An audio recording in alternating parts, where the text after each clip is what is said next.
बिस्मिल्लाहिर्रहमानिर्रहीम। अस्सलाम वालेकुम वरहमतुल्लाहि वबरकातुहू। दादू मैं बाहर वेट कर रहा हूँ, जल्दी आइए। साहिर तुम अंदर आ जाओ ना बेटा, मैं तुम्हें ईशा से मिलवाती हूँ। इन्होंने ईशा की जानिब देखते हुए कहा। वो मुस्कुरा दिए। ओफो दादू, क्या आप हर वक्त बस ईशा ईशा करती रहती हैं? वो क्या 8वां अजूबा है जो मेरा इसे देखना इतना ज़रूरी है? देखिए, मुझे 5 मिनट में आपको घर ड्रॉप करके कहीं पहुँचना है, इसलिए जल्दी बाहर आया के लिए आएगा। मैं किसी और दिन मिल लूँगा आपकी इस ईशा से। अभी मैं जल्दी में हूँ। ठीक है, आ रही हूँ। इन्हें गुस्सा तो बहुत आ रहा था, मगर ईशा को बुरा न लगे इसलिए कुछ कहने से गुरेज किया। कह रहा है जल्दी में हूँ, बाद में मिल लूँगा। जी वो और क्या कहती, उसे साहिर से मिलने से कोई मतलब नहीं था। उन्होंने बेंच पर सोती नैना को जगाया, जो हमेशा ईशा और दादी के साथ होने का फ़ायदा उठाकर बेंच संभाल लेती। वो दोनों अपने में मगन रहती और नैना आराम से इनके फारिग होने तक सोती। अच्छा बेटा, अपना ख्याल रखना, खुदा हाफिज़। इन्होंने इसके सर पर हाथ फेरा। खुदा हाफिज़ दादी। दादी के निकलते ही वो भी उठ गई। आज इसे कॉलेज भी जाना था। दादी और नैना के बैठते ही इसने गाड़ी फ़ौरन आगे बढ़ा दी। बहुत बदतमीज़ हो तुम। इन्होंने बैठते ही डांट लगाई। बड़ी जल्दी मालूम हो गया आपको। सामने नजरें जमाए वो सुकून से बोला। चुप, क्या हो जाता अगर एक बार इससे मिल लेते? दादू मैंने मना तो नहीं किया, बस इस वक्त मैं जल्दी में हूँ इसलिए नहीं मिल सकता। तुम तो हमेशा ही अपने घोड़े पर सवार रहते हो। अगर इतने बिजी थे तो आए ही क्यों? ड्राइवर को भेज देते। इनके लहजे में गुस्सा था। रोज़ इनके वहाँ होने तक ड्राइवर भी रहता था। आज गाड़ी ख़राब होने की वजह से वो चला गया था, इसलिए साहिर खुद इन्हें लेने आ गया। बड़ी प्यारी बच्ची है, इससे बात करते मन ही नहीं बढ़। अब उनका ईशानामा जारी हो चुका था, जो वो पिछले 4-5 महीनों से सुनता आ रहा था, बल्कि बर्दाश्त करता आ रहा था। लेकिन इस वक्त तो उसका दिमाग कहीं और था, इसलिए सुनने के बावजूद अपनी धुन में बस गाड़ी चलाता रहा। दादी ने इसे बगौर देखा तो उन्हें कुछ उलझा सा लगा। क्या हुआ बेटा, तुम कुछ परेशान लग रहे हो? कुछ नहीं दादू, मुझे क्या होना है? ऐसे मुस्कुरा कर कहा। इन्हें और नैना को गेट के बाहर उतार कर वो आगे बढ़ गया। हाय ईशा कॉलेज के गेट से निकल कर चंद कदम ही आगे बढ़ी थी कि एक मर्सिडीज इसके नज़दीक आ रुकी। अस्सलाम वालेकुम जावेद भाई। उफ, फिर भाई, इसने दिल में कहा। वालेकुम सलाम। ईशा आओ बैठो, मैं तुम्हारे इधर ही जा रहा हूँ। नहीं आप जाइए, मैं आ जाऊँगी, पास ही तो है। कॉलेज घर से कुछ दूरी पर ही था। रोज़ाना वो ज़ूबी के साथ ही कॉलेज जाती थी, मगर आज ज़ूबी कॉलेज नहीं आई थी, इसलिए ईशा को अकेले ही जाना था। डोंट बी स्टूपिड ईशा, बैठो साथ चलते हैं। वो ज़माने भर की फ्री माइंड थी, मगर अपनी हद से बाहर निकल कर कभी कोई काम नहीं की, और इसकी यही आदत घर वालों को पुरसकून किए हुए थी। ये गैर आदमी की गाड़ी में इसके साथ अकेले जाने में इसे झिझक महसूस हो रही थी। क्या सोच रही हो? बैठो ना, एक काम करता हूँ, रेहान से पूछवा देता हूँ। नहीं, रहने दीजिए, मजबूरन इसे बैठना ही पड़ा। वैसे भी घर पास ही था। आज तुम्हारी दोस्त नहीं आई, नहीं इसकी तबीयत ठीक नहीं है, इसलिए खुदा ने मुझे इस रास्ते से भेज दिया कि आज भी तुम्हें अकेले ना जाना पड़े। उसकी जानिब देखकर बोला। ईशा मुस्कुरा भी न सकी। इसे जावेद के इतने स्लो गाड़ी चलाने पर शदीद कोफ्त हो रही थी। पढ़ाई कैसी चल रही है तुम्हारी? ठीक चल रही है। आगे का क्या प्लान है? वो बात करने का मौजू ढूंढ रहा था। अभी कुछ सोचा नहीं है, वो मुश्किल मुस्कुरा रही थी। मैं कनाडा जा रहा हूँ कुछ दिन के लिए, सोचा एक बार तुम सबसे मिल लो। इसने कुछ रिएक्ट नहीं किया, बस सामने देखती रही। ईशा, तुम मुझसे बात करने में इतना डरती क्यों हो? मैं क्या तुम्हें खा जाऊँगा? 2 साल से जानती हूँ मुझे, क्या मैं बात करने लायक ही नहीं लगता तुम्हें? इसके लहजे में सख्ती आ गई थी। ऐसी तो कोई बात नहीं है, आपको गलतफहमी हुई है, इसने धीरे से कहा। 2 साल में मुश्किल से हमारे बीच 4-5 बार बात हुई, इसमें भी शुरुआत मेरी जानिब से ही थी। एक्चुअली मैं बिना सोचे समझे कुछ भी बोल देती हूँ, और आप भाईजान के दोस्त हैं, कहीं बुरा ना मान जाए, इसलिए थोड़ा डरती हूँ। इसने संभल कर वजाहत की। चलो, अब मैं खुद कह रहा हूँ कि मैं तुम्हारी किसी बात का बुरा नहीं मानता, तो क्या अब बात करोगी? बिला झिझक इसने सिर्फ इस बात में गर्दन हिला दी। ईशा, मैं रेहान की तरह तुम्हें भी अपनी दोस्त ही समझता हूँ, अगर मौका मिले ना तो आजमा कर देख लेना। वो कुछ नहीं बोली। गाड़ी रुकते ही उतर कर दोनों अंदर गए। जावेद अम्मी अब्बू से बात करने लगा। वो कमरे में आगे बैग कुर्सी पर फेंक कर बेड पर ऊंधी लेट गई। दोस्ती करने में हर्ज क्या है? 2 साल से जानती हूँ इन्हें, बुरे इंसान तो नहीं है। वो काफ़ी देर इस टॉपिक पर सोचती रही, यहाँ तक इसे नींद आ गई और वो बेखबर होकर सो गई। लैपटॉप पर नज़र जमाए हुए कुछ टाइप कर रहा था। स्क्रीन को बगौर देखा और फिर लैपटॉप बंद करके कुर्सी से टिक गया। टाई थोड़ी ढीली की, आंखें एक नुक्ते पर मरकूज थी। मैं इसके साथ कुछ ज़्यादा ही रूड हो गया था। ना चाहते हुए भी वो इस वक्त इस लड़की के बारे में सोचने लगा। इसकी आंखों में के आगे इसका रोया रोया सा खफा सा चेहरा आने लगा। इसे अपने हाथ की सख्ती और इसकी नाजुक माजी को गिरफ्त में लेने पर नदामत हुई। लेकिन गलती भी तो की थी ना उसने। अगर वो मुझे गलत समझ रही थी तो मुझे ही बुरा भला कहती। मेरे अम्मी अब्बू के बारे में कुछ कहने की क्या ज़रूरत थी? वो क्या जाने इनके बारे में। वो इससे नाराज़ हो रहा था, पता नहीं क्यों। मैं इसी के बारे में क्यों सोच रहा हूँ? आइंदा वो मुझे ना ही मिले तो बेहतर है मेरे लिए। इसने फ़ौरन आंखें बंद कर ली। चंद सेकंड बाद खोल कर छत पर जमा दी। अगर हमारा सामना इस अंदाज में नहीं हुआ होता तो शायद इस वक्त मैं तुम्हारे मुतल्लिक ये सब नहीं सोच रहा होता। अस्सलाम वालेकुम खान साहब। वो सोचों में इसे मुखातिब किया था जब जावेद ने इसे होश दिलाया। जावेद कब आई याद, इसने बैठे बैठे ये हाथ मिला। जब तुम किसी और दुनिया में गुम थे, क्या सोच रहे थे इतनी गहराई से? एक लड़की के बारे में सोच रहा था, इसकी ज़ुबान से निकल गया। क्या लड़की के बारे में? साहिर खान जो लड़कियों से दूर भागता है, इतनी गहराई से किसी लड़की के बारे में सोच रहा है। कहीं ये मेरा ख्वाब तो नहीं?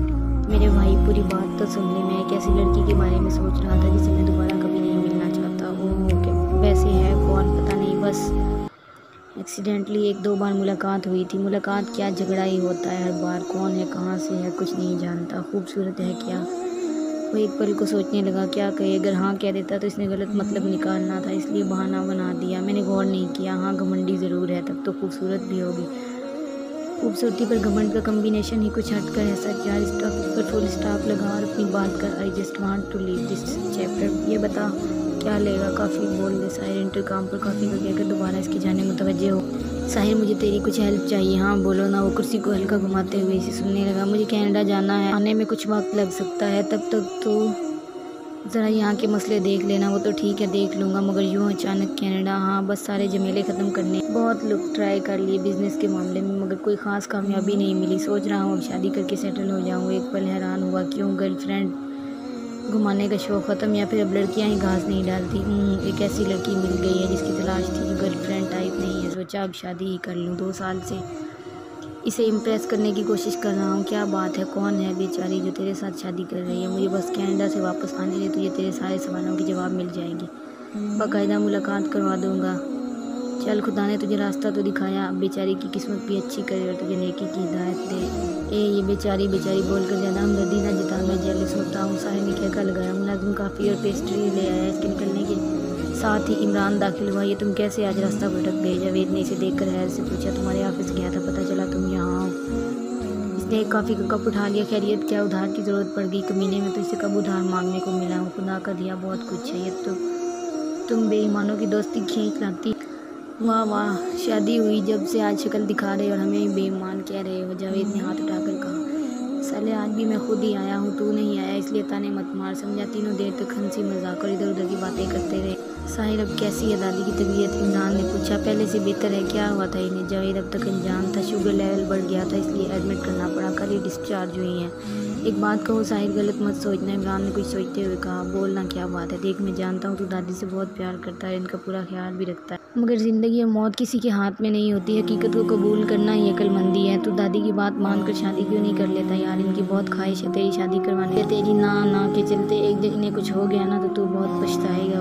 वो 2 दिन दादी अस्पताल में थी। वो बस साहिर के साथ ही रहा था और इस दरमियान दादी ने इसे अपना डर बयान किया था, इसलिए आज इसने साहिर से बराह रास्त बात की। ऐसा कुछ नहीं होगा साहिर, एक बार इस बारे में गौर कर। इसने इस बात में गर्दन हिला दी। आज संडे था, इसलिए वो देर तक सोया रहा था। तैयार होकर नीचे आ गया। नैना, दादो नाश्ता कर लिया? जी सर, अभी थोड़ी देर पहले ही किया है। ओके, मैं दादो के रूम में हूँ, मेरा नाश्ता वहीं भिजवा दो। जी सर। वो दादी के कमरे में दाखिल हुआ तो वो आंखें बंद की लेटी हुई थी। वो पास रखी कुर्सी पर बैठकर इन्हें देखता रहा। बीमारी ने इन्हें बेहद कमज़ोर कर दिया था। सफ़ेद पड़ता चेहरा थका थका सा महसूस होता। होश संभालते ही इस एक चेहरे में इसने अपना हर रिश्ता ढूंढ लिया था, पर हर कमी को इनकी मोहब्बत से मुकम्मल कर लिया था। इस उम्र में भी वो दादी से बच्चों की तरह लाड उठाता। दादो बेड के किनारे बैठकर इसने धीरे से आवाज़ दी। वह जाग ही रही थी। फ़ौरन आंखें खोल कर देखा। ये क्या दादो, आप आराम कर रही हैं? आपको मेरी कोई परवाह है कि नहीं? वो मसनूई खफगी से बोला। क्या हुआ बेटा? इसे यूँ अचानक संजीदा देकर इन्होंने उठते हुए धीमी आवाज़ में पूछा। आपको पता है कितना जेलस फील कर रहा हूँ? मेरे सारे दोस्तों की शादी होगी, बीवियों को साथ लिए शो ऑफ करते घूम रहे हैं, और मैं आपको तो मेरी ज़रा परवाह नहीं। दादो दादी से बेयकीनी से देखती रही। ज़रा बिस्तर छोड़कर अच्छी सी लड़की ढूंढी मेरे लिए। कब तक यूँ अकेला दूसरों की शादियाँ अटेंड करता रहूँगा? या अल्लाह, कहीं ये मेरा ख्वाब तो नहीं? इन्हें हैरान देखकर साहिर ने आगे बढ़कर इनके माथे पर बोसा दिया। ये कोई ख्वाब नहीं है दादो, वो संजीदा हो गया था। तो क्या तुम वाकई शादी के लिए तैयार हो? 100%। या अल्लाह, तेरा लाख लाख शुक्र है। जानते हो, अगर मैं ज़रा सा भी बीमार पड़ती हूँ तो दिल बहुत बेचैन हो जाता है, ये सोच कर कि कहीं ये मेरा आखिरी वक्त तो नहीं। दिल से दुआ करती रहती हूँ, अल्लाह जब तक साहिर की शादी नहीं हो जाती तब तक मुझे ज़िंदा रख। मैं इसे यूँ तनहा नहीं छोड़ सकती कि मेरे बाद इसके पास रहने को किसी अपने का कंधा ही ना हो। जब तक इसकी अपनी दुनिया बसते ना देख लूँ तब तक सुकून से नहीं मर सकती। जब ठीक हो जाती हूँ तो लगता है खुदा ने मौका दिया है, लेकिन तुम्हारा इनकार सुनकर बेबस हो जाती हूँ। शायद मेरी किस्मत में चैन सुकून की मौत नहीं लिखी। दादो प्लीज़, आप ऐसी बातें क्यों कर रही हैं? आप जानती हैं ना साहिर, ज़िंदगी और मौत खुदा के हाथ में है। मेरे या तुम्हारे चाहने से तकदीर में लिखा बदल नहीं सकता।